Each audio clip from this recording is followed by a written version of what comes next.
Bueno, hoy vamos a ver fuselaje. Un poco, tal vez se entienda mejor lo de cajón alar con el fuselaje. Primero, lo que vamos a hacer es cómo diseñar un fuselaje a partir de algunos datos. Normalmente, si se acuerdan en el PowerPoint que les mostré, se veían tamaños de fuselaje. Y cuando uno va a diseñar un avión o proponer un nuevo avión, hoy en día casi todas las gamas de transporte de los aviones hasta lo máximo, a ver si les consigo una imagen de que por qué el Boeing 747 es el máximo avión de tamaño que se puede construir con los sistemas de propulsión que tenemos ahora. Si bien el A380 se construyó, bueno, ahí anda con problemas, era no más que un 747 un poco más grande, ¿no? Pero toda la gama de transporte pasajero que querramos hacer en distancia y cantidad de pasajeros que queramos transportar, más o menos el tamaño de fuselaje está ya acotado. Entonces, cuando uno propone hacer un avión, nosotros, no sé si se sigue haciendo en aerodinámica, pero cuando cursé yo aerodinámica, normalmente nuestro proyecto se basaba en un avión de distintas categorías, o utilitario, de transporte, bueno, de distintas cosas. Entonces, uno entraba al Shane, que es donde están todos los modelos de aviones dando vuelta por ahí, y ahí estaba la cantidad de pasajeros, los tamaños de alas, los diámetros de fuselaje. A partir de esos datos uno se hacía su proyecto del avión que tenía que presentar. Entonces, una cosa que está dado en el fuselaje, por ejemplo, es el diámetro. Si va a haber 2 filas de pasajeros, 4 filas, 6 filas, 3, 5, 3. Bueno, distintas características, no importa eso, lo que sí nos va a dar es el diámetro. Entonces tendremos el diámetro. Otra cosa que tendremos, dada la geometría del avión, y en vuelo recto y nivelado, o en maniobra, o en ráfaga, tendremos cuánto vale el momento. Entonces tendríamos de dato el momento y el diámetro. Esas son las dos únicas cosas que en principio tenemos de dato cuando vamos a calcular o en este caso a diseñar un fuselaje. Que no tenemos ni el espesor ni los largueros. Entonces, este método es un método para fuselajes convencionales que permite determinar esos dos parámetros. Para este tipo de fuselaje estamos viendo un fuselaje redondo. Si cambia la forma, bueno, obviamente estas cuentas que vamos a hacer ahora también van a cambiar. ¿Qué tenemos acá? Tenemos el diámetro, una cosa conocida, el diámetro, y donde en el diámetro hay una serie de largueros. Bueno, yo puse algunos para no hacer feo el dibujo. Los largueros están separados a una distancia B. Acá tenemos un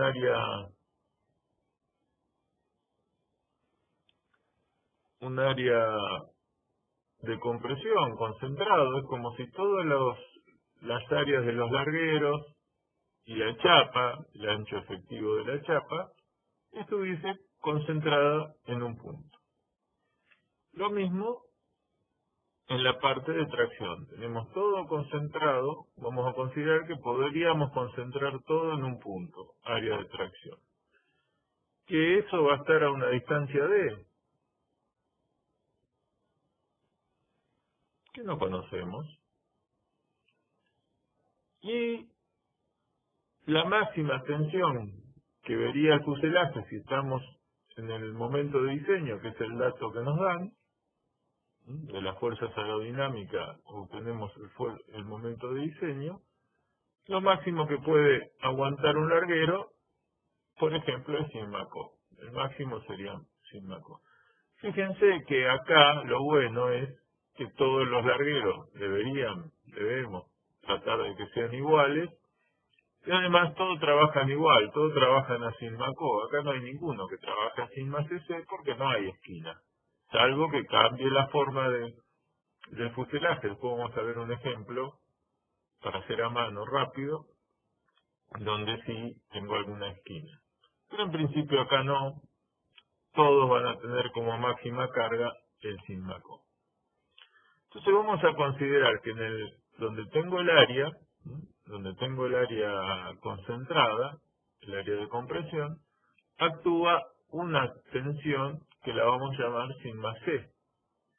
Sigma C por AC tengo la fuerza de compresión.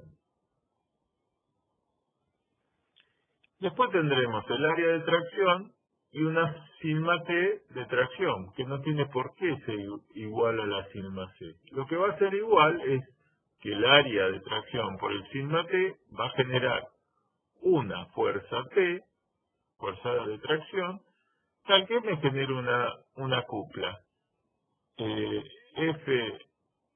FC, ¿cómo va a ser con FT? Igual. Yo me respondo, me pregunto y todo eso. Nada distinto a las clases presenciales. Fuerza de compresión igual a fuerza de tracción. ¿Y eso qué es igual? Y bueno, es igual al momento de diseño.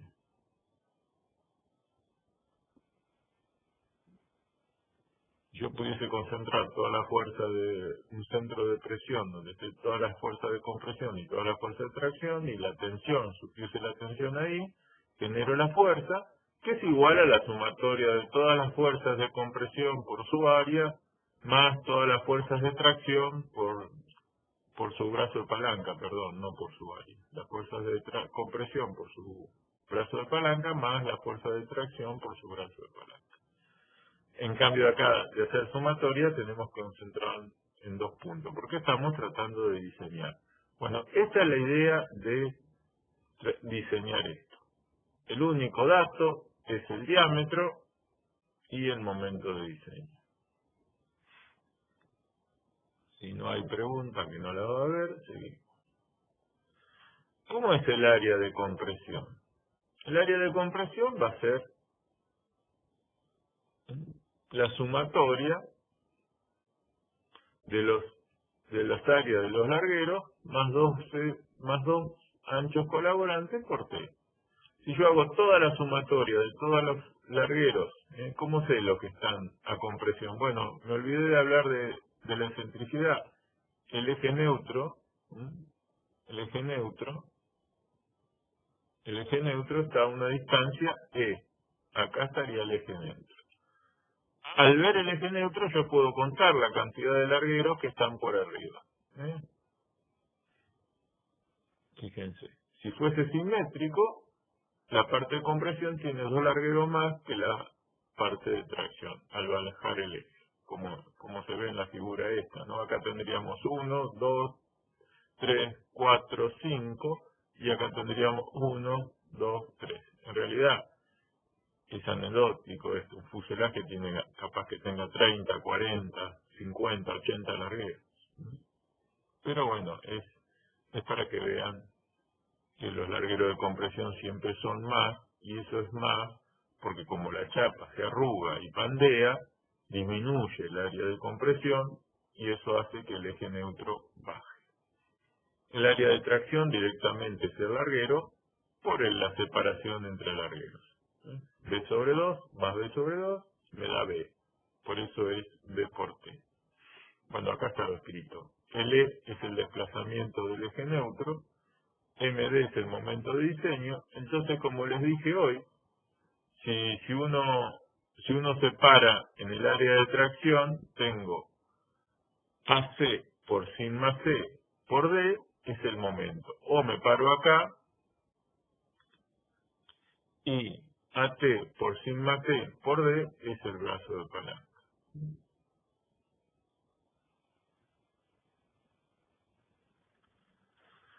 O sea que el momento de diseño lo puedo sacar por dos formas distintas. O usando la parte sigma T o sigma C. Bueno, entonces de ahí puedo despejar cuánto vale esa área. El área de compresión va a ser el momento de diseño sobre sigma C sobre D. Lo único que tengo acá es el momento de diseño. No, ni sé cuánto vale sigma C, ni sé cuánto es D. Entonces, para fuselajes convencionales hay algunas recomendaciones que podemos usar. Entonces, lo que se dice es que el sigma CC es más o menos entre 0,65 a 0,75 de sigma SE. Perdón, sigma ST. Esta es la tensión que ve el larguero, no la que ve la chapa. La tensión que ve el larguero. Y la tensión que ve el larguero es más o menos, acuérdense que es el sigma CO, porque cuando le agregábamos la chapa, acuérdense de estructuras 4, siempre había una pequeña disminución del sigma CO cuando le agregábamos la chapa, porque le estábamos agregando área cercana del centro de gravedad. Eso nos modificaba el radio de giro, y el radio de giro nos modificaba el lambda y hacía que la tensión baje un poco. Si se acuerdan de las estructuras 4, si no lo borraron de la memoria, más o menos bajaba un poco. Entonces puedo decir que 0,95 o directamente decir que es igual a sigma CO, no va a haber tanta variación. El D, normalmente el D varía entre 0,7 a 0,8 de chi. Estamos hablando de cosas empíricas. Esto es experiencia, no hay una demostración de por qué 0,7 a 0,8 del pi es D. Aquí lo tenemos, o sea que ya tenemos D. Y el E, que nos permitiría contar la cantidad de largueros que hay en compresión, que ahora lo vamos a ver dónde lo usamos,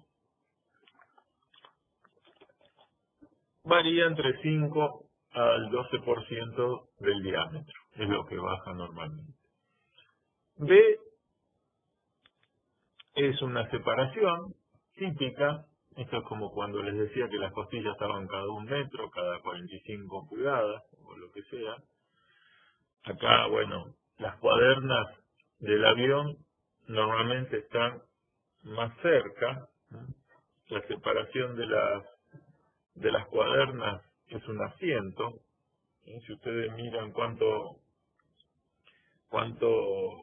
mide una silla, ¿no? Cuando ustedes se sientan,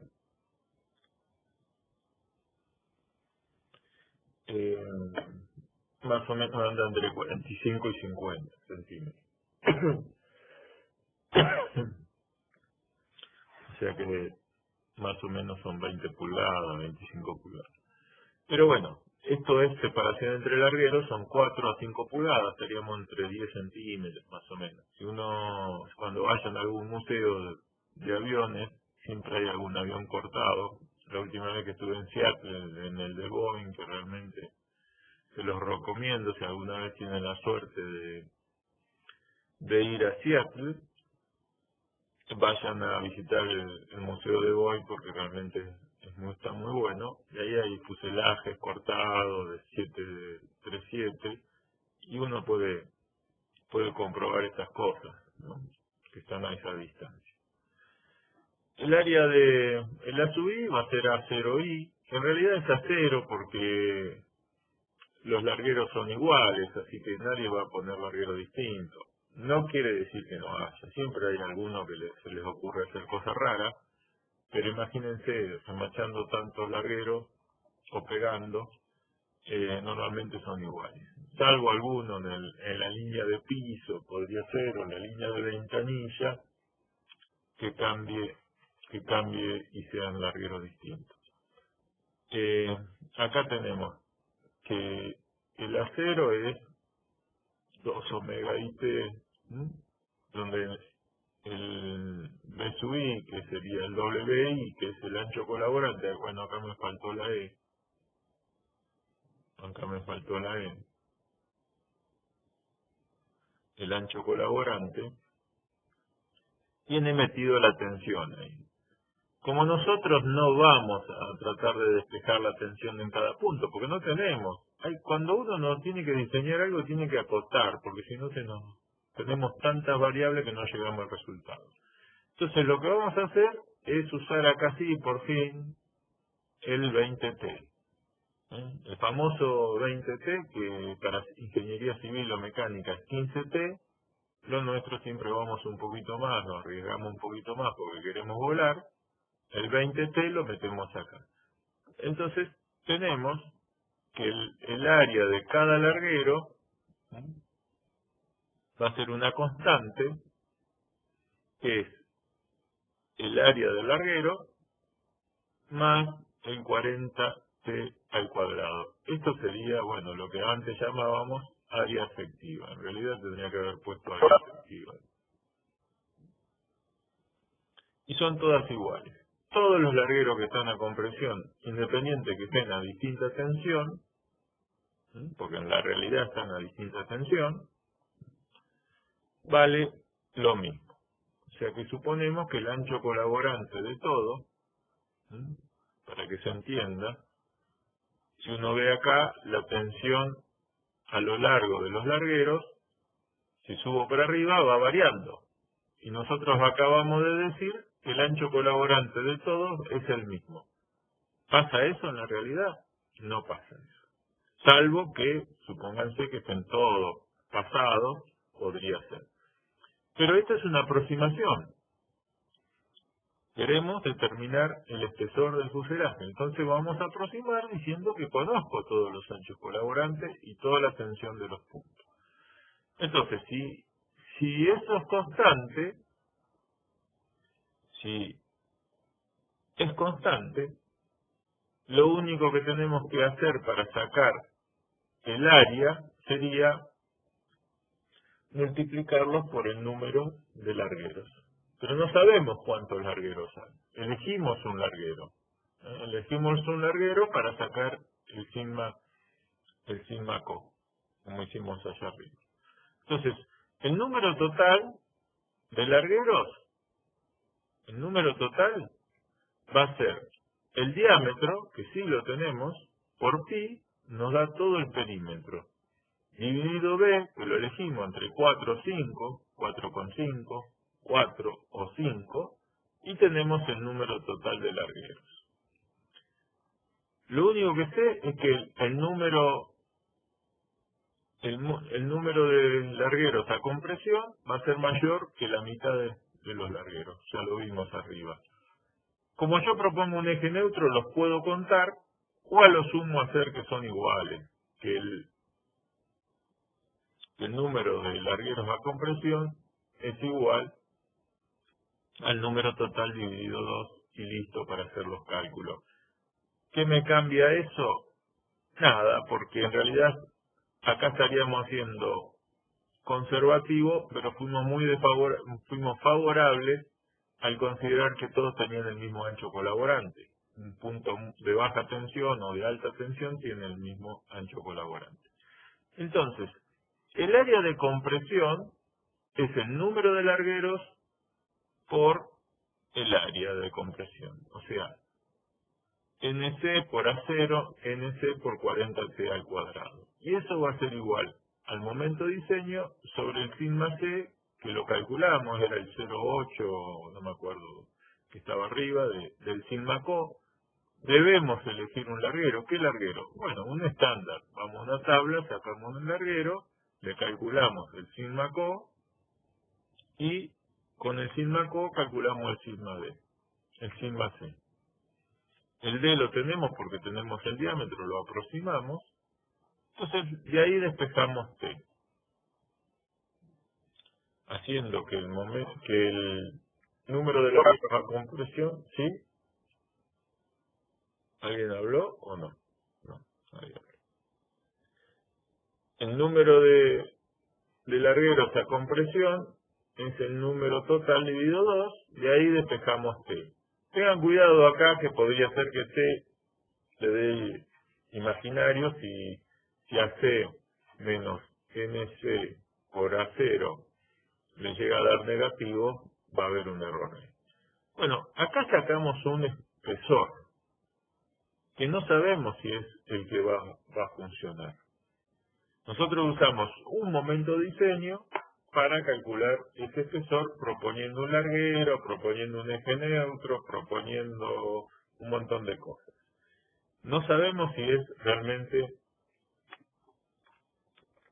el espesor que va a dar. Y acá es la confusión que muchos tienen, de ustedes, de otros que han pasado, que calculan este espesor con un momento de diseño. Cuando verifico, ahora vamos a calcular el momento de diseño de un fuselaje, tengamos en cuenta que es eso. Nosotros usamos el momento de diseño para calcular el espesor. Sí, con ese espesor, ahora lo sacamos al momento de diseño, no es que lo uso de dato, lo voy a buscar teniendo la geometría y los largueros. Si el momento ese que me da es igual al momento de diseño, quiere decir que la pegamos bárbaro. Nuestro análisis inicial da que el momento de diseño es justo el que corresponde a ese espesor. Es muy raro que pase eso con todas estas aproximaciones que hicimos. La diferencia entre ese valor que encuentre y el anterior va a ser nuestro margen. Si el momento de diseño que encuentro, el verdadero, es menor al que me lo da la gente de aerodinámica, quiere decir que lo voy a tener que modificar el espesor.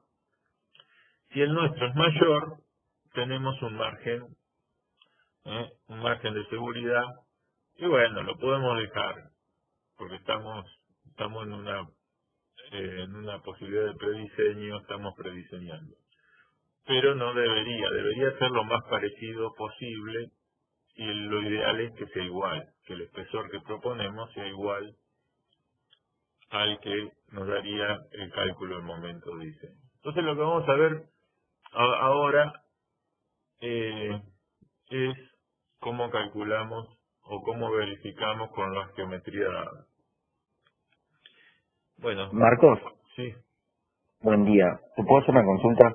sí, por favor.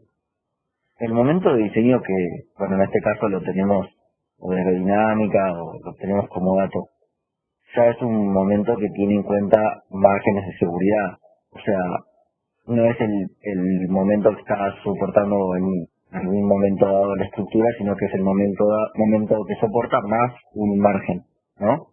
Sí, no sería el momento de vuelo recto y nivelado, sería un momento que sale de algún diagrama de ráfaga y maniobra, y eso nos estaría dando a nosotros ese momento de diseño, ¿no? Después, Bueno, nosotros gracias. calcularíamos el momento último. Todo esto está normado. Normalmente la FAR, que es nuestra normativa para hacer aviones, ahí nos estaría indicando cuánto tiene que ser el momento de diseño dependiendo del tipo de avión. Entonces uno lo calcula aerodinámicamente y ahí le aplica los coeficientes. ¿Mm? Igualmente, acuérdense que nosotros no trabajamos con muchos márgenes, tratamos de estar al límite para después sí ponerle nuestros coeficientes. Excelente. Pero bueno, eh, esto es, supongamos que alguien no lo da, ¿no? Pero sale en aerodinámica, ya lo van a ver, que acá tendríamos que afectarlo por algún valor. Es como recipientes a presión. Si uno usa ASME, ya está los coeficientes están ahí. Si nosotros usamos la teoría que aprendimos en 4, estamos trabajando con los valores reales. Después le tendríamos que agregar coeficientes de seguridad. Bueno, cálculo de fuselaje. En cálculo de fuselaje tenemos dos posibilidades. Tensiones lineales, las deformaciones siempre son lineales, pero bueno, las tensiones lineales las damos porque está en los libros y bueno, tratamos de seguir los libros. A mí, hablar de tensiones lineales, preferiría trabajar con deformaciones lineales, pero bueno, ¿qué quiere decir eso? Que el momento de diseño permitimos una máxima deformación elástica, o sea que estamos en el límite, como decíamos antes, el sigma co es el epsilon cero. Con eso calculamos las áreas efectivas. Con las áreas efectivas después podemos calcular el J, podemos calcular el momento. El momento último, o sea, ya acá se plastifican, habrán cordones que se van a plastificar, ahora después lo vamos a ver. El epsilon 0 es el elástico, o bueno, el límite del pandeo del larguero, es 1,5 a 2. Y ahí lo que nos daría es que tengamos que reducir áreas, porque habrá puntos del fuselaje que dejaron de estar en régimen elástico, o ya no están tomando más carga, están pandeados, y ahí tendremos que aplicar el concepto de área reducida. Independiente de los dos casos, si hacemos todo eso, vamos a poder calcular el Jx como la sumatoria de los I sub I al cuadrado por A sub I, y de que la tensión es el momento por I máximo sobre Jx. O sea, vamos a hacer artilugios para aplicar tensiones lineales. Entonces, siempre las deformaciones son lineales. Este sería nuestro primer caso. Consideramos que estamos en régimen elástico. En realidad, régimen elástico tendríamos que decir régimen lineal. Todo responde elásticamente, aunque no es tan así, pero bueno, lo linealizamos. Este es el fuselaje. Acá podemos ver las deformaciones. En este rango, estos dos diagramas son lineales, tanto las tensiones como las deformaciones. Lo único que no es lineal es el entorno del larguero, porque la chapa ya está pandeada. Pero bueno, eso lo vamos a arreglar con el área efectiva, ya lo vimos, es idéntico a lo que veíamos en cajón alar. Acá lo que sabemos es que tenemos una deformación, epsilon i, y que el epsilon i lo multiplico por e, voy a tener sigma sub i. Como este es un fuselaje redondo, y por favor no le apliquen estas ecuaciones a un fuselaje cuadrado, yo puedo variar el ángulo, θ, y me va dando una coordenada. Si a esa coordenada le sumo el desfasaje del eje, me va a dar la coordenada I de cada punto. Esto es nada más para hacerlo automático, para hacerlo en una planilla de cálculo. Entonces el momento de diseño va a ser cuando epsilon máximo es epsilon 0 sin maco sobre ella. Lo vimos varias veces. Pero acá le vamos a agregar otras cosas. Y la coordenada de cada larguero va a ser el seno del θ i por r. Esto es del fuselaje con centro geométrico en el radio. Yo tengo un círculo donde tengo un centro geométrico y hago variar el radio, variar el ángulo multiplicado por el radio, me va dando las coordenadas de cada larguero, y si a eso le sumo el desfasaje, E, que es lo que baja el eje neutro, tengo la coordenada de cada punto. ¿Cuánto es la variación del ángulo? El ángulo que me voy moviendo va a ser 360 por el número de larguero. Acuérdense que acá ya tengo el número de larguero del paso anterior, el T, la forma del larguero, tengo todo. Entonces, sabemos, como estamos en tensiones lineales, que sigma sub i es igual a sigma máximo sobre R más E. Por ahí habría tenido que agregar un paso. Sigma i sobre I sub i es igual al sigma máximo, que es sigma co, sobre R más E. Es lineal. O sea, está lineal. Si vamos arriba, es lineal. O sea, lo que está ahí escrito es que sigma co sobre esta altura, que es R más E, Acá tengo E y acá tengo R, sigma co sobre R es igual a sigma I sobre I sub I. ¿Está? ¿Por qué lo puedo hacer eso? Porque nuestro diagrama es lineal. Lo mismo pasa para las tensiones, podría ser epsilon máximo o epsilon cero sobre R más E es igual a epsilon I sobre I. Eso en este caso es tan válido para las deformaciones como es para las tensiones.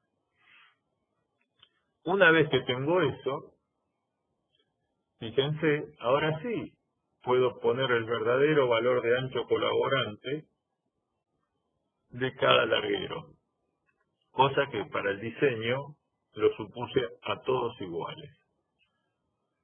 Entonces tengo que 2 omega I es igual a 1,7, aplicamos Karman por E sobre sigma sub I.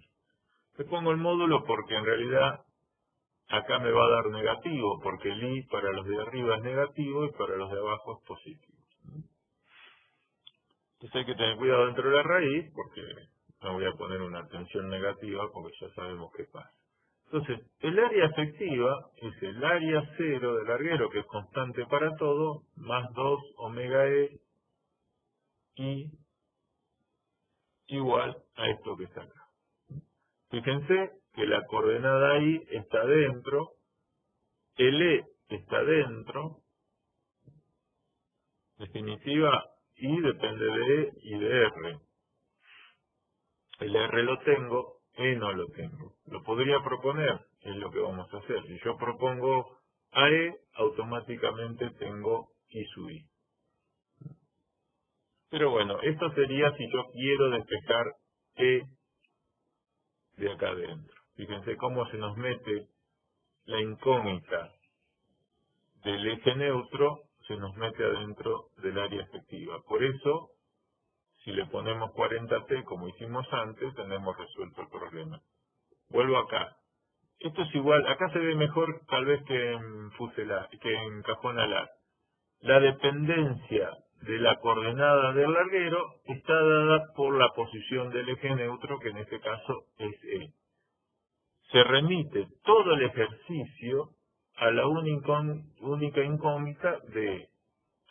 Si yo mantengo E acá adentro, voy a tener que ir a igualar la fuerza de compresión con la fuerza de tracción. La única incógnita va a ser E, está bien que va a estar metida en raíces, va a estar metida por cualquier lado, pero lo puedo despejar. Vuelvo a insistir, podría despejar exactamente cuál es el valor de E. Nosotros, ¿qué vamos a hacer? Directamente lo vamos a proponer, vamos a decir E vale tanto, y automáticamente todo se convierte en valores. Calculo la fuerza de compresión y listo. Propongo un E y puedo calcular la fuerza de compresión. Si no, me quedaría esto, si yo al E no lo propongo, me queda una ecuación. Bastante linda la ecuación, ¿no? Acuérdense que el E está metido acá adentro también. Del seno de R tita, seno de tita por R, más E es I. O sea que lo tengo metido ahí adentro. Para la parte traccionada, bueno, el I es lo mismo, las tensiones son iguales. No se preocupen, si yo le pongo negativo acá arriba y esto es negativo, me va a quedar positivo. Acuérdense que el sigma máximo es negativo. Bueno, esto ya lo habíamos visto, la separación, el cuánto vale B. Y acá no hay problema, no está metido el eje neutro dentro del ancho colaborante. Para todos los largueros vale lo mismo, está todo traccionado. Lo que va a variar es la tensión de cada punto. O sea, la tensión de cada punto con un área constante, todos los puntos tienen la misma área, listo. Si la fuerza de compresión es igual a la de tracción, estaríamos bárbaros. quiere decir que el E que yo elegí es correcto. Si eso está bien, el J, el momento de inercia, es igual al área efectiva por la sumatoria de I cuadrado, tanto de los I positivos como los I negativos, de todo el fuselaje. Entonces el momento de diseño va a ser igual al sigma co por J por X, esto no es otra cosa que la tensión es igual al momento por I máximo sobre JX, como el I máximo es R más E, tengo todo, calculo el momento de diseño. Debería ser igual este momento de diseño al que propusimos arriba para calcular el espesor. Y acá es donde yo les decía, los dos se llaman momento de diseño. ¿Por qué? Porque usamos para calcular el concepto de que el momento de diseño es cuando tenemos epsilon 0. Nosotros tenemos que lograr que las tres estructuras tengan epsilon 0. A nosotros nos propusieron un momento de diseño que viene del cálculo. Está bien, con ese calculamos el espesor. Lo ideal sería que este que nos está dando por cálculo sea igual al anterior. ¿Cómo me aseguro que esto pase? Y bueno, cuando más experiencia tengo, cuando más cosas he hecho, me va a dar mucho más parecido al otro. Cuando más incertidumbre tengamos, elegimos mal el larguero, tomamos mal la tensión de compresión del punto, el D no era el que tomamos, todo eso es incertidumbre que haría que la diferencia entre estos dos sea grande. ¿Qué tenemos que hacer? Si este es muy grande, por ahí podríamos bajar la chapa, el espesor de chapa, pero si el espesor de chapa ya era un espesor bajo, que más o menos es lo que se usa en los aviones, bueno, por ahí pusimos un larguero con demasiada carga, demasiado peso, tal vez un larguero muy gordo, con mucha área. Bueno, podemos tocar el larguero. Son las dos cosas que vamos a tocar, el larguero o el espesor. Y ahí ajustaremos el valor. Lo ideal es que el momento de diseño sea, que como resultado que calculamos acá, sea mayor, mayor dentro de un margen de error muy chico, o igual, no menor. Si es menor tenemos que recalcular, algo está andando mal. Por lo menos tienen que ser iguales. Esa es la idea, la diferencia entre este momento de diseño y el que está allá. El de allá es el propuesto, yo tengo que diseñar mi estructura para que aguante ese momento de diseño, y el momento de diseño como definición es el momento elástico, es el máximo valor que puede tomar la estructura sin que, no sería elástico, sin que deje de estar lineal, o sea que no anden pandeados los largueros. Estoy en el límite del pandeo del cordón superior. Esa es la definición. Entonces, nuestra estructura se tiene que amoldar al momento de diseño que nos están dando la gente de aerodinámica o la gente de carga o la gente de factor de seguridad. ¿Lo entendieron? Espero que sí, que hayan entendido el concepto. Es igual, estamos viendo lo mismo que en Cajoralá. ¿Qué diferencia hay? Que acá están distribuidos los largueros y allá están todos sobre una misma línea. Acá se entiende más. Acá vamos a ver que el momento último sí va a ser mucho mayor que el momento de diseño porque el fuselaje puede seguir tomando carga. ¿Cómo sería el momento último? Bueno, el momento último va a ser un porcentaje. Y acá es donde viene la normativa, lo que me preguntaban hoy, hay un experto en normas, si hacen la materia del del profesor Rimoldi, él da el diseño del avión, llama del concepto de la normativa. Y va a establecer, según qué tipo de avión, utilitario, de transporte, de guerra o lo que sea, este valor por donde anda. ¿Cuánto le permito a mi estructura deformarse sin que se rompa? Obviamente, voy a tener que hacer, si llego al momento último, no se va a caer el avión, pero se va a deformar. Lo que normalmente se hace, la caja negra, hay dos cajas negras, ustedes saben que en el avión hay dos, una que mide actuaciones del avión. ¿Por qué?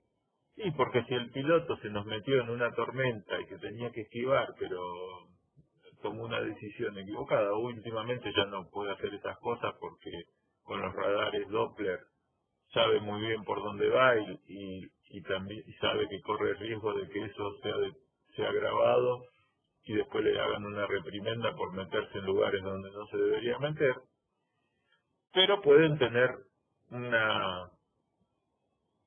puede haber cargas importantes en una tormenta, eso es registrado, y uno viendo eso podríamos ver si en algún punto del avión se plastificó, si ese punto es crítico, si es un punto que está cerca de algún actuador o algo, podría ser que el actuador se trabe o pase algo raro. Bueno, todas esas cosas se tienen que verificar. No es lo mismo un avión volando permanentemente a Bariloche en la zona de turbulencia que hay cerca de las montañas que uno que no vuele ahí. Entonces esas cosas son vistas. Antes el piloto tenía que decir, hoy es automático, hay aviones ya, los sistemas de mantenimiento de aviones que cuando el avión se va acercando a su lugar de origen, a su base de operaciones, transmite las novedades directamente al sistema de mantenimiento. Ya las alertas hoy en día, ya de los aviones más sofisticados, ya se transmiten del hecho de que tienen sus cámaras, se pueden ver un montón de cosas. Antes por ahí los pilotos se metían en una tormenta y no reportaban estas cosas. Hoy ya ni lo hacen porque ya es todo automático. Pero bueno, este sería el momento último. Marcos, una consulta, ¿qué tendrían instalados en zonas críticas strain gauge? Sí, tienen más que todo acelerómetros, tienen IMUs que miden aceleraciones. O sea, nosotros teniendo la masa del avión y todas esas cuestiones, con aceleraciones podemos determinar, ya sabemos. El diagrama de ráfaga de maniobra está dado por aceleración.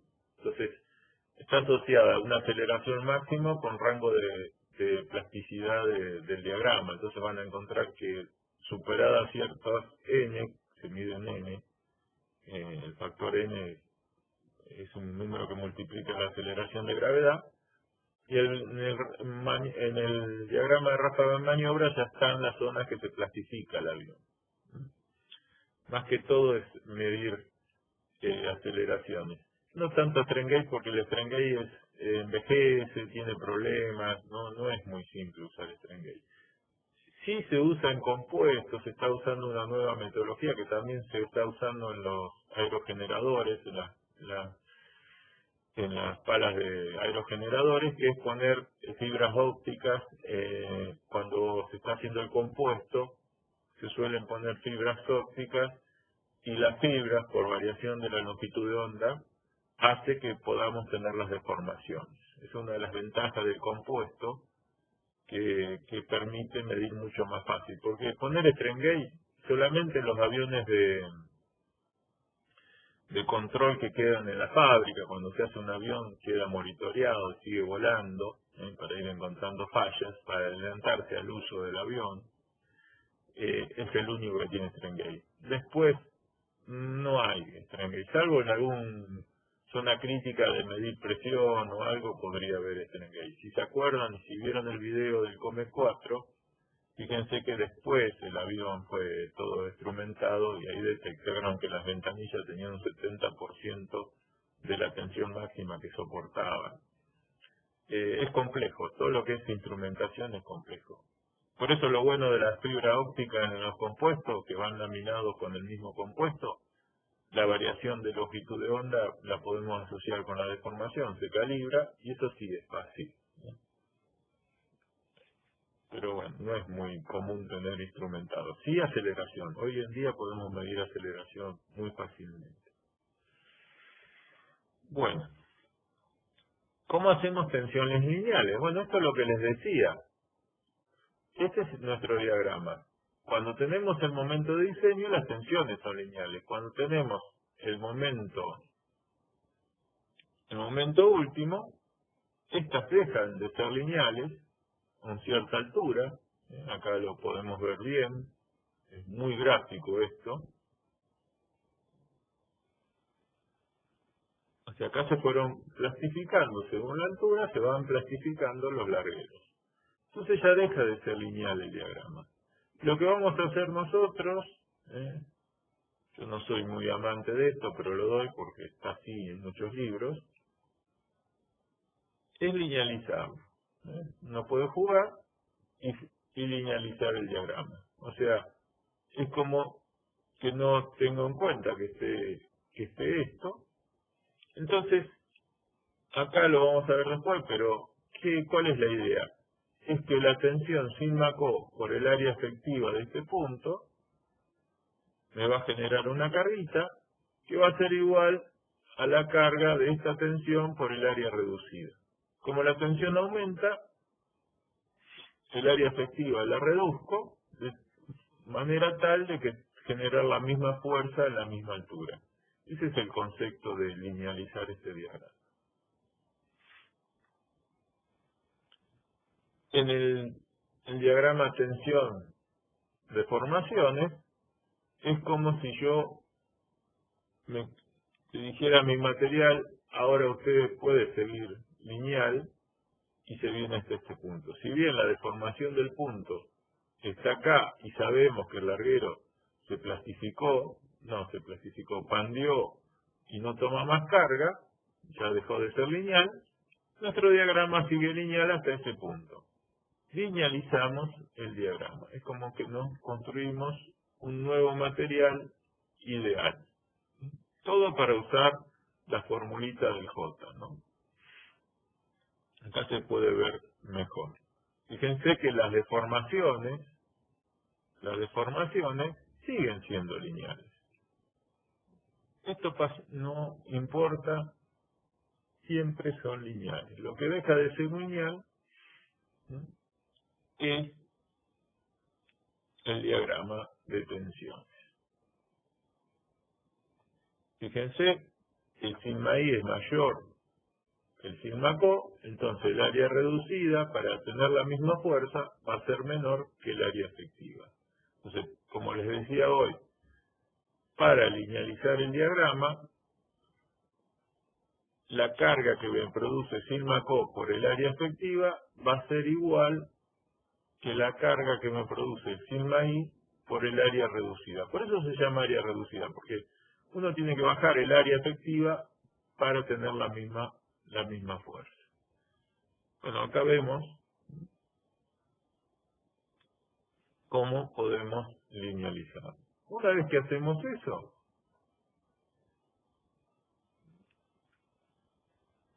una vez que hacemos eso, calculamos las áreas reducidas, y con las áreas reducidas lo único que hacemos es calcular el Jx y a partir de ahí sacar el momento último. Creía que lo había hecho, no lo hice, pero bueno, esa es la forma. A mí me gusta trabajar más directamente con deformaciones lineales, entonces ya me obvio del tema de estar haciendo cosas raras, áreas reducidas y toda esa historia. ¿Qué cambia en deformaciones lineales? Lo que cambia es que la única referencia que uso es el épsilon.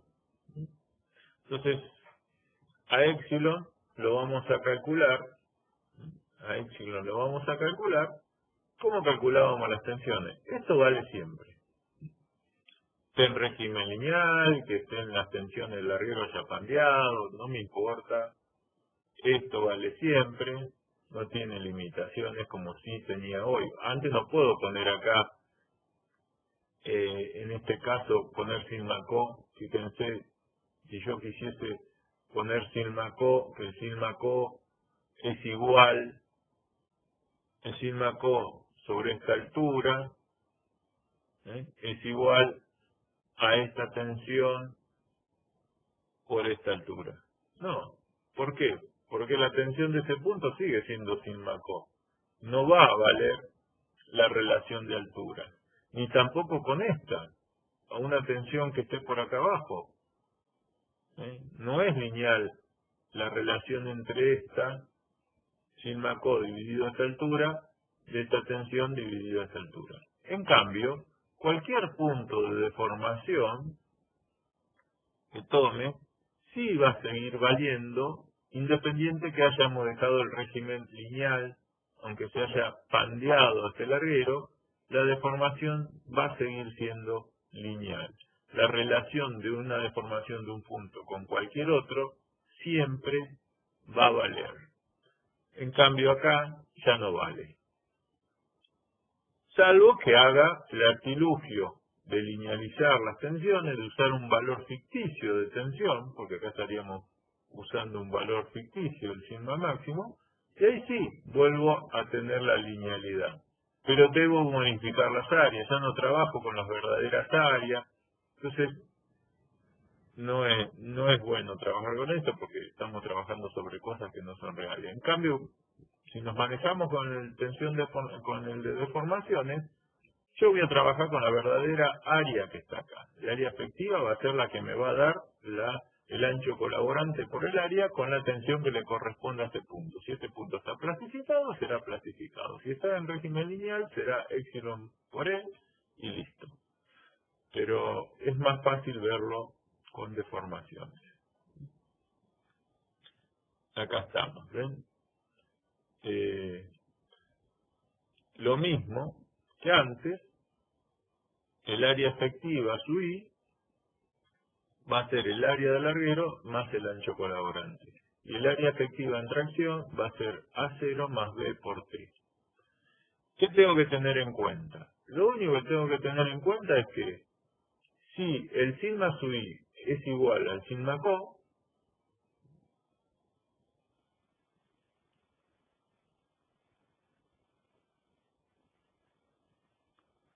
acá me faltó, fíjense, si el epsilon sub I es mayor que el epsilon 0, o sea que se clasificó el larguero que sea,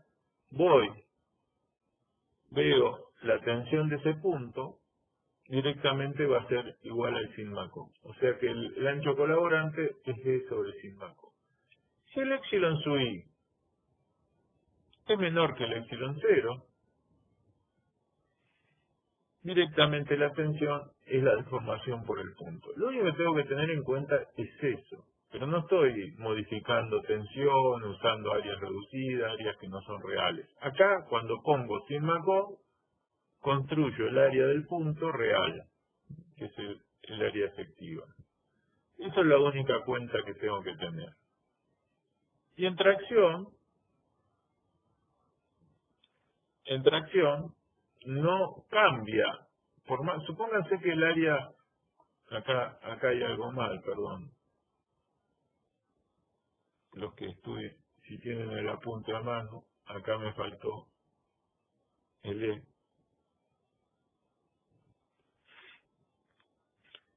Si supónganse que la parte de tracción se plastifica, acá sí se plastifica, porque superamos el sigma y P del aluminio, ¿qué va a cambiar? Que la tensión en ese punto es el sigma y P. Ahora el área efectiva no cambia, porque no está afectada, el área sigue siendo el área, está plastificada. La zona de tracción no va a cambiar, se plastifique o no el larguero. Como está tracción, siempre colabora toda, entonces no afecta. En el caso de compresión vimos que afecta a la tensión cuando se pasa al régimen de pandeo y además afecta al ancho colaborante. En cambio, en tracción, no importa el nivel de tensión, el área sigue colaborando, cosa que no pasa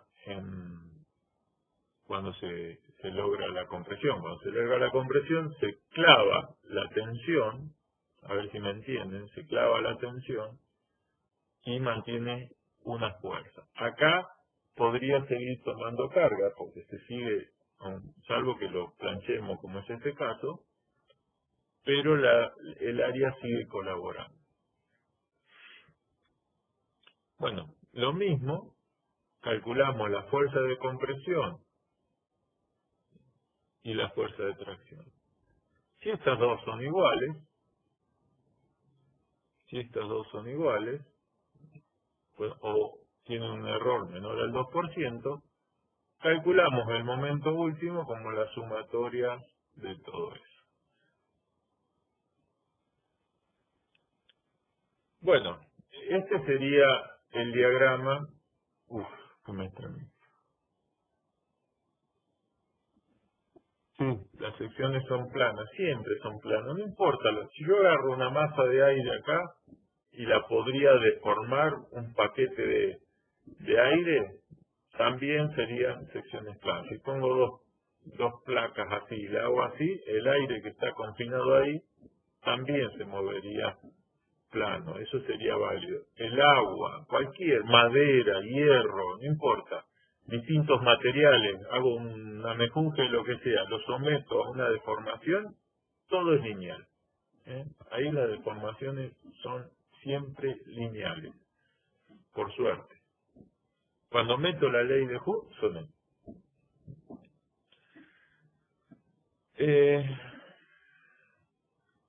bueno, ¿cómo resuelvo esto? Ahora lo vamos a ver igual en una planilla, pero normalmente lo que se hace es tomar las áreas, darle un valor. Estamos hablando que propongo el eje neutro, siempre lo propongo, acá no lo trato de despejar. ¿Lo podría despejar? Sí, lo pueden despejar, pero fíjense que para despejarlo, las condiciones podrían variar, porque si yo despejo también tengo que tener cuidado que si una deformación es mayor que el epsilon 0, ese valor deja de ser lineal y pasaría a un valor único. Entonces es muy complicado tratar de despejar el valor de esto. Entonces lo propongo. Por ejemplo, el primer punto está a 1,5. Entonces la tensión, aunque la deformación sea 1,5, es sigma co. El ancho colaborante será sigma co. Y acá, en la sumatoria de fuerza, es área efectiva por sigma co. Esto es la verdadera fuerza que tiene el punto. Acá estamos trabajando. Lo bueno del método de deformaciones lineales es que trabajo con los verdaderos valores. ¿Qué pasa cuando empiezo a bajar? Y bueno, me bajó la deformación. Es 1,3 de epsilon 0. Sigue siendo sigma co, sigue siendo lo mismo el área efectiva, la carga que ve ese punto es la misma. Bajo más, justo estoy a una altura donde el epsilon sub i, es igual al epsilon 0. Sigue siendo sigma co, sigue valiendo esto, sigue la misma carga. Bajo un poco más y resulta que ahora el epsilon sub i es 0,8 de epsilon 0. Bueno, ahora ya la tensión no es más sigma co, es el epsilon sub i, 0,8 de epsilon 0 por E. El ancho colaborante, lo mismo, es 0,8 de epsilon 0 por E, o sea que baja, y la fuerza de ese punto es el área efectiva 4, que está calculado de esa forma, por 0,8 de epsilon 0 por E, que es la sigma que corresponde, sería sigma 4. Lo mismo para el momento. ¿Ven cómo tengo que tener en cuenta esas cosas? Acá ya no es lineal, que es 1,5 de epsilon 0 por E, y tengo un sigma. Eso sería si tuviese área reducida. Si tuviese área reducida, tendría que aparecer acá el eta, como hicimos en el cajón alar, un factor eta menor que 1, y ahí lo podríamos hacer, pero no es el caso de esto. Y acá agregué abajo, para que se den cuenta qué pasa si se estratifica. Si, mientras es 0,8 del epsilon i plástico, que es no es igual que el epsilon 0, esto es la tensión de fluencia dividido E, no hay problema, la tensión sigue siendo lineal, el ancho colaborante no me importa, es B, el área efectiva es la misma, 0 por B por T, y la fuerza está multiplicada por el E correspondiente. Si se cede el epsilon, o en este caso estamos igual, el epsilon i es igual al epsilon i, el epsilon i es igual al epsilon de plastificación, tenemos sigma i, B, lo mismo, ven que esta no cambia, ¿eh? Esta cambiaba ya en compresión, acá en tracción no está la variable tensión metida dentro del ancho colaborante, y calculamos la fuerza. Y si lo superamos, 1,1 de epsilon i, no pasa nada, la tensión sigue siendo la plástica. ¿Por qué es así? Porque el diagrama es así. Si nosotros estuviésemos usando un diagrama real, bueno, no me importaría, tendría que sacar el valor del diagrama y este valor podría ser mayor que la tensión de fluencia. Pero bueno, nosotros normalmente lo idealizamos y somos un poco más conservativos. Lo mismo se calcula igual, entonces si hacemos la sumatoria y la sumatoria es 0, tendremos el momento último.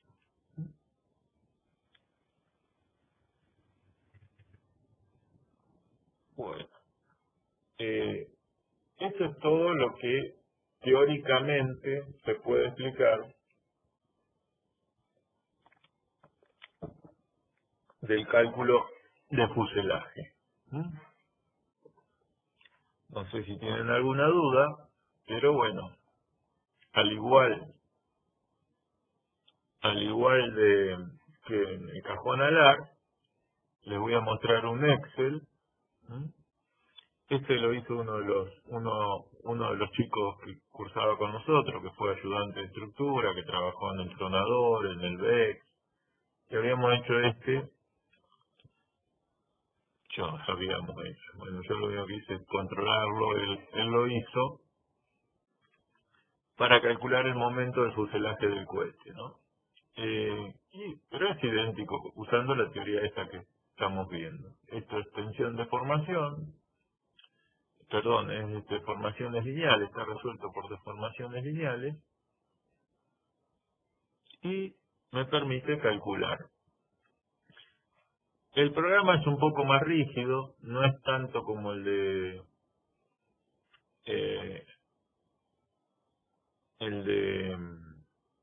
cajón alar que les di, que hice yo acá. Hay que meterse un poco en el programa, se puede meter, ustedes lo van a ver, pero está un poco más rígido, el larguero ya está adoptado, pero bueno, ahora lo vamos a ver. Yo cuando cursé, miren, estoy hablando de la prehistoria, a mí me fascinaba programar, yo programaba bastante, siempre me gustó programar. No teníamos la planilla Excel en ese entonces, no estaba el Excel. Apareció algo parecido que se llamaba el QPro, que después Microsoft, o el Lotus 123, que se llamaba también. Rápidamente Microsoft fue más vivo, lanzó esto libre para que lo use cualquiera, y el Excel se convirtió en la planilla más usada. Bueno, yo lo programaba en BASIC y lo resolvía, y me había hecho un programa para resolverlo.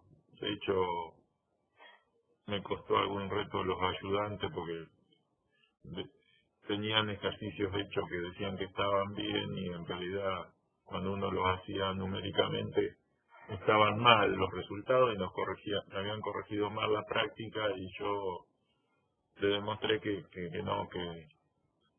tenían mal resuelto el ejercicio, no era que estaba mal mi práctica.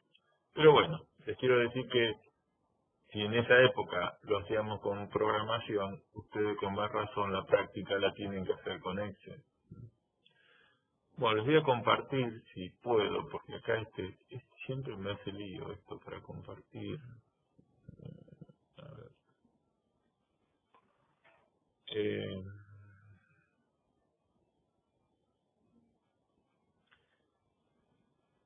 eh, bueno, se ve, ¿no? Sí, sí, yo creo que sí. Sí, se ve, Marco. Bueno, esta es la planilla. Acá está la planilla. Es un poco limitado pero le pueden tocar. Jueguen un rato ahí. De hecho estuve arreglando algunas cosas que no funcionaban. Eh, Acá indica los requeridos, indica los valores de salida. Por acá arriba tiene una explicación, está bueno esto. Esto le debería hacer yo a mi Excel de cajonalar. Está bien, por lo menos lo van a entender. La versión que dice ahí que íbamos a hacer nunca se hizo, pero bueno. Es uno de los chicos que está trabajando muy bien, Patricio Torres, así que por suerte le ha ido bien después de recibir. Pero, y el que hizo el otro chico que trabajó en el diseño del cohete, que era Fernando Dri, hoy es uno de los programadores de Abacus en Estados Unidos. Y él había hecho fue los primeros, cuando empezamos a calcular el tanque. Los tanques del Tronador son tanques estructurales, como los del Saturno V, como los de SpaceX, y como el Falcon 9, el Falcon 1. Y esa teoría no estaba desarrollada, bueno, nosotros la desarrollamos y uno de los que participó fue Fernando, que ahora, bueno, se doctoró en Estados Unidos, ahora está trabajando en Abacus.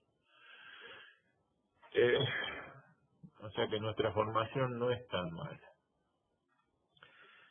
Bueno, este es el fuselaje. Acá, fíjense, hay 30 largueros, acá pongo el número de largueros, automáticamente calcula, esto está en milímetros, el eje neutro está a esta distancia, acá está el radio, la separación entre largueros, entre cuadernas, en este caso es 500, son 50 centímetros, el P es 1 milímetro. El único problema es que el larguero es de este tipo, es un larguero C, o U, como quieran, y tiene la condición de pandeo, que es 1, condición de borde C, y está puesto a mano el J. Yo podría poner en una tabla, si lo que pasa es que calcula el lambda, lo calcula teniendo en cuenta esta forma. Si ustedes ponen un larguero distinto, por más que pongan el J y el área, el problema va a estar que les va a calcular mal el lambda. Igual pueden tocar por ahí adentro, está como lo calcula. Si uno mira acá, fíjense, está como calcula, pero no está como saca el sigma CC. Sigma CC, el J, por ejemplo,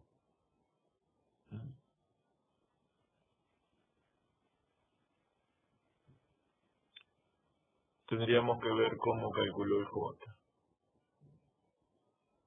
Pero bueno, pueden tocar. Si como usan esto y lo modifican un poco, se hacen ustedes mismos. Es muy simple. Bueno, fíjense, acá está la carga, la sumatoria de las cargas de compresión y tracción están acá. Vamos a jugar un poquito. Bueno, le podemos dar más largueros. Vamos a darle más larguero. Si le damos más larguero, 40 largueros, rápidamente se nos desequilibró la fuerza. La fuerza ya no es más 0. Cambió la separación entre largueros. Acá el epsilon 0 lo calcula automáticamente. ¿Por qué? Porque hace este valor. El sigma co es 16 dividido 7000, que es, porque estamos hablando que es milímetros sobre kilos, automáticamente me da este valor. A ver dónde está el epsilon 0, ¿sí? Está acá. Y el epsilon máximo lo cambio de acá. Si yo le pongo que sea 2, para calcular el momento último, pasa a ser este valor el momento último. Cuando es 1 es el epsilon 0 y cuando le pongo 2 es el momento máximo, el epsilon máximo. Obviamente esto se desequilibró. Para resolverlo, vamos, como lo dijimos que lo hacemos, vamos a datos, buscar consigna, ponemos que la que queremos que se haga 0 es esta, le ponemos valor 0, que sería el error, valor 0, modificando que la coordenada del eje neutro, que antes la buscábamos a mano. Lo ponemos, puede pasar que este tiene algún problema que no converge, ya me pasó el otro día que no converge, fíjense que no converge, tiene algún problemita, se los dejo para ustedes que lo descubran, yo lo estuve mirando y no lo pude resolver. Por ahí al ser tan rígidos los datos que le estamos dando, puede haber algún problema en los datos que damos, pero se diverge. Ya me pasó el otro día. Volvemos a hacer, a ver si lo hacemos converger. No sé, no es como el del cajón alar que les di yo, no está tan claro qué está usando. Capaz que no nos den. Ya me pasó el otro día que no converge.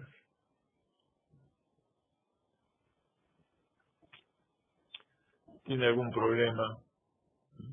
Por ahí me fui de mambo con la deformación y capaz que no están dando. Vamos a probarlo con 1,5. A ver si lo podemos hacer converger.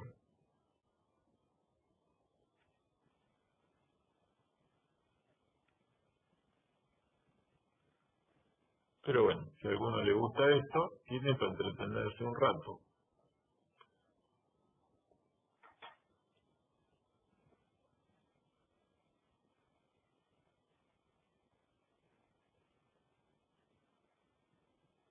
Ahí converge. ¿Vieron? Debe tener algún loop que se nos va cuando la deformación es muy grande. Pero bueno, ahí tendríamos 1,5 de la deformación y tenemos que el momento último es 900.000. Bueno, ahí está, por eso. Pero bueno, lo mismo que siempre. Acá, no sé, porque... Marcos, una consulta. Igual en este da 619, ya está casi en el radio. En radio 750. Por eso se nos iba afuera. Está bien, gracias, Gracias. No sé si, o sea, es posible que esté tan abajo. Ya estaría casi todo Sí, porque es un larguero muy malo este. Estamos usando un valor de sigma co muy bajo. Puede ser eso. Pero también es radio chiquito. Fíjense que no entramos acá adentro, ¿no? No es un fuselaje típico este. Es 750 de radio es 1,5 metros. Es el diámetro del VEX, porque con este hacía los cálculos del VEX, Patricia. Es chiquito. Esto sería un boom de cola. Es posible que pase eso. Estamos de muy chiquito. Por eso está pasando. Podríamos, si uno agranda el diámetro, por ejemplo, hoy estábamos usando un radio mucho más grande que este. Un fuselaje hoy puede ser en 6 metros, o sea que esto tranquilamente es 3.000. Esto es algo chiquitito, 1,5 metros, por eso está dando. Acuérdense que esto era lo que dijimos que era para fuselajes convencionales. Esto no es un fuselaje, pero bueno, funciona también, ¿no? Supónganse que sea un fuselaje de 6 metros. Dijimos que la separación típica entre largueros tendría que ser 4 pulgadas. Serían 10 centímetros. nos está faltando largueros. Vamos a poner 80 largueros, que más o menos lo que, y todavía más.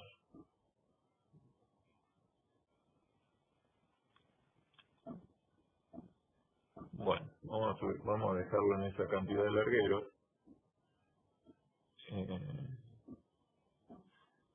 Fíjense, tendríamos cada 15 centímetros tendríamos un larguero, más o menos podría estar bien ahí. Todavía tendríamos que agregar más número de largueros. Y bueno, si yo le pongo 0 acá, se va a ir todo a los caños. Esta es la fuerza. Vamos a ver si converge un poco mejor y nos dan los valores, eso que decíamos de, como es, del 10% del diámetro, ¿no? Dijimos que estaba el eje neutro.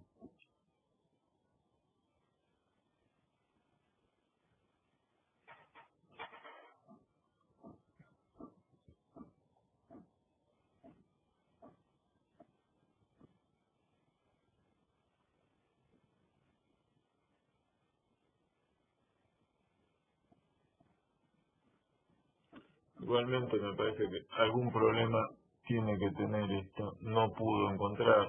Ven que hay algún problema. Para mí tiene algún problema el programa. A ver ahí si calcula. Debe haber alguna cosa que no está haciendo. Yo le corregí un par de cosas, pero me parece, y andaba, pero evidentemente las cosas pasan en la clase, que las cosas no funcionan. Ese es el problema cuando uno analiza un programa que resolvió otro. Ahí vio, ahí bueno, 2,7 por 10 a la menos 8, más o menos anduvo. ¿Cuánto bajó? Más o menos 1000, bajó muchísimo igual. ¿Hay algún problema? Para mí que hay algún problema de cálculo, porque es mucho. Estamos hablando de un diámetro de 6000, y 6000 estamos en el 16%, sería eso, ¿no? 10% sería 600, y bueno, no estamos tan mal, casi un 14%, 16%, estaríamos por eso no anda. Bueno, yo le había encontrado algunas otras cosas, estuve modificando ayer, pero no vi eso. Bueno, después le voy a dedicar un poco de tiempo y lo veo. Pero bueno, ¿qué quería mostrarle con esto? Que es un fuselaje, es un lindo tema para trabajar con una plancha de cálculo. Lo que yo les mostraba en el papel de las tablas y esas cosas, en realidad conviene verlo con una planilla de cálculo. Igual el ejercicio que les voy a dar, no ahora porque ya estamos sobre el límite del horario, el miércoles que viene vamos a hacer un ejercicio para hacerlo a mano. Lo vamos a hacer a mano y ahí vamos a poder ver un poco cómo es el mecanismo. A ver si lo vuelvo a recuperar. Estábamos acá. Esto es lo que vamos a ver la clase que viene. Creo que no, ustedes no lo tienen ahí en el apunte. Y yo tampoco. Bueno, no lo agregué. Yo creo que lo había agregado. No está agregado. No cambió por eso. Acá. La clase que viene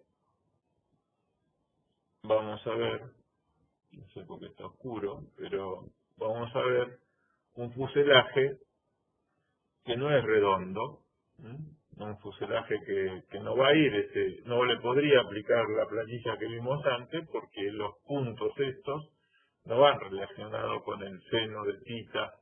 Ustedes ríanse, pero a veces me ha pasado que explico aquel y alguien trata de hacer aplicándole seno de tita por R. Acá no es, eso de seno de tita por R es solamente para un redondo, no va a funcionar en otro tipo, en un elíptico o en otra cosa. Esto realmente, estas formas son los boom de cola. Está bien que acá no está muy bien, pero un boom de cola tiene esta forma, de una forma elíptica, de un avión chico, de un helicóptero, tiene una forma elíptica. Entonces ahí no van a ir a aplicarle lo de la R por el seno de tita más E, no tiene nada que ver. Acá tenemos que calcular la coordenada a manopla directamente. Pero bueno, supónganse que este fuese el ejercicio, tenemos una línea de largueros. Acá los de las esquinas sí trabajan a sigma CC, si bien estos dos largueros son iguales, por eso hay una diferencia de tensión. La de 35.000 es la de sigma CC, que son los largueros en las esquinas, y 30.000, que es el larguero intermedio. Tanto este larguero como este tendrán como carga máxima 30.000, y el de las esquinas tendrá como carga máxima 35.000. Bueno, lo que vamos a ver la clase que viene es cómo lo resolvemos, teniendo en cuenta estas cosas. ¿Y qué vamos a hacer? Una tablita. Vamos a proponer un eje neutro y vamos a ver qué pasa. Bueno, eso lo vamos a ver la clase que viene, porque ahora no nos va a alcanzar el tiempo.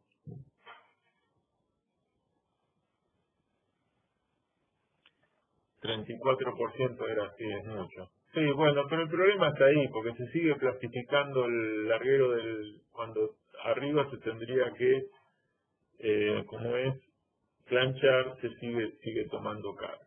Ese es un problema que tenemos ahí. El epsilon 0 debe estar hecho con el sigma I y no con el sigma, ¿cómo es? Pucha, con el sigma co. Después se los paso, si alguno tiene ganas y le gusta jugar un rato, lo puede ver. Bueno, por hoy vamos a dejar acá. La clase que viene vamos a ver el ejemplo ya numérico, manual del fuselaje, tanto momento diseño como momento último, así ya les queda algo hecho de esto, y más lo que ustedes hagan después, que en la práctica va a ser un fuselaje redondo, pero por lo menos que les quede el cálculo si el fuselaje no es redondo. 17%, bueno, no le erré por mucho, 14, 16, a ojo estaba bien. Bueno, no sé si tienen alguna pregunta, si no, nos veremos el miércoles.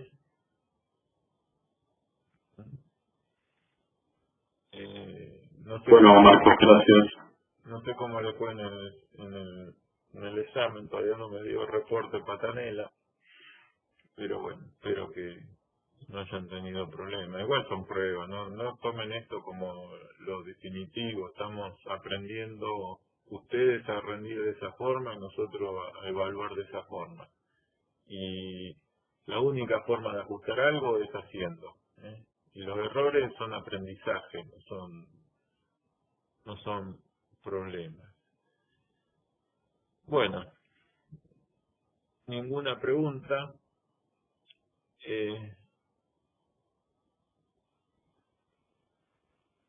Bueno, una cosa antes que se vayan, si a alguno de ustedes les gusta la historia espacial, después cualquier cosa mándenme un mensajito, porque estoy preparando una actividad complementaria para el nuevo plan, que es armar una reseña histórica de la evolución espacial, y si a alguno le gusta o ha hecho o ha investigado algo, después cualquier cosa me escribe y le cuento qué tengo ganas de hacer. Pero bueno, nada, un comentario. Nos vemos, que tengan buen fin de semana y que la pasen bien, mejor. Buen fin de Marcos, muchas gracias. Buen fin de Marcos. Marcos. Hasta luego. Chao, gracias, hasta luego. Una semana, Marcos. Gracias. Nos vemos.